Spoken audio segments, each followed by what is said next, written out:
Hello, എല്ലാവർക്കും വെക്കേഷനൊക്കെ ആയോ? ഇവിടെ വെക്കേഷൻ ആയതുകൊണ്ട് ഒരാൾ ഉച്ചവെയിൽ കൊള്ളുന്ന ഉച്ചവട്ടാണ് ഞാൻ കാണുന്നത്. ഇവിടെ നമുക്ക് അമ്പലത്തിൽ ഉത്സവമാണ്. 5 ദിവസത്തെ ഉത്സവമാണ്. 5 ദിവസവും നമുക്ക് രാവിലെയും ഉച്ചയ്ക്കും വൈകിട്ടും അമ്പലത്തിൽ നിന്ന് തന്നെ ഭക്ഷണമുണ്ട്.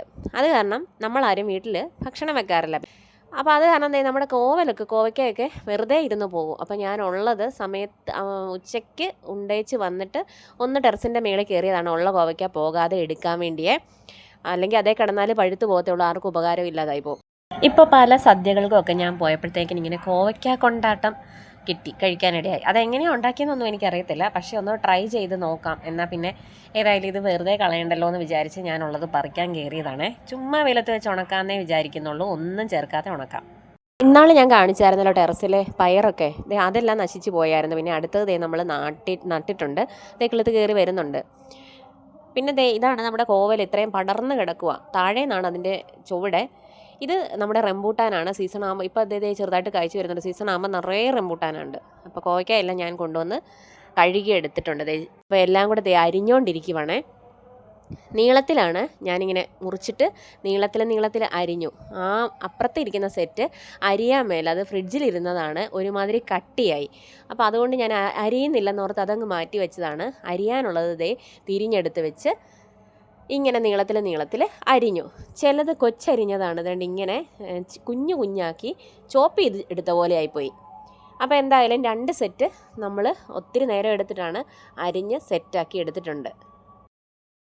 കോവയ്ക്ക തോരനും തീയലും, പിന്നെ ഇത് നമ്മുടെ മത്തിപ്പീര വെക്കുന്നത് പോലെ പീരയൊക്കെ വെക്കാൻ നല്ല ടേസ്റ്റാണ്. പക്ഷേ നമ്മുടെ വീട്ടിലുള്ളത് കൊണ്ടാണ് നമുക്ക് വലിയ പുച്ഛം. നമ്മൾ വലിയ വില കൊടുത്ത് കടയിൽ നിന്നൊക്കെ വാങ്ങിക്കുവാണെങ്കിൽ നമ്മൾ ഒന്നും കളയാതെ എടുത്ത് വെക്കുകയും ചെയ്യും. ഇതിപ്പോൾ ഇവിടെ പിള്ളേർക്കൊക്കെ വലിയ പുച്ഛമാണ്. ഇന്നും കോവയ്ക്കാണോ എന്ന് ചോദിക്കും. പണ്ട് നമ്മൾ കപ്പളങ്ങയുടെ കാര്യം പറഞ്ഞ പോലെയാണ്.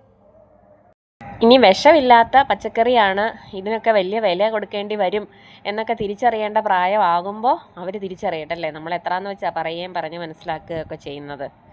അപ്പോൾ 2 സെറ്റായിട്ട് അരിഞ്ഞെടുത്തിട്ടുണ്ട്. പിന്നെ ആ ഉണക്കുണ്ടാത്തത് എനിക്ക് അരിയാൻ മേലാത്തത് കളയാൻ തോന്നുന്നില്ല. അപ്പോൾ ഞാൻ പറഞ്ഞു അത് അതുപോലെ നമുക്ക് വെയിലത്ത് വെക്കാം, നല്ല വെയിലാണല്ലോ, അപ്പോൾ ഉണങ്ങി കിട്ടിക്കോളും. ആ ഫ്രിഡ്ജിനകത്തിരുന്ന ഒരു കട്ടപ്പരുവവും കൂടെ മാറി പെട്ടെന്ന് കിട്ടിക്കോളും. കിട്ടുവാണെങ്കിൽ കിട്ടട്ടെ, നശിപ്പിച്ച് കളയണ്ടല്ലോ എന്നോർത്ത് നമ്മൾ അത് വേറെ ഒരു മുറത്തിനകത്തൊന്നും വെക്കാൻ എനിക്ക് തോന്നിയില്ല. കാരണം കളറൊക്കെ മാറിപ്പോയെന്നാലോ വല്ല ചെളിയും പിടിച്ചാലോ എന്നോർത്ത് ആ പ്ലേറ്റിനകത്ത് തന്നെ ഞാൻ അരിഞ്ഞത് അതുപോലെ കൊണ്ടുവന്നു. ആ കോവയ്ക്കായുടെ പരുവത്തിലുള്ളത് കോവയ്ക്കായിട്ട് തന്നെ വെച്ചു. ബാക്കി 3 പ്ലേറ്റ് ആക്കി സെറ്റാക്കി വെച്ചിട്ടുണ്ട്.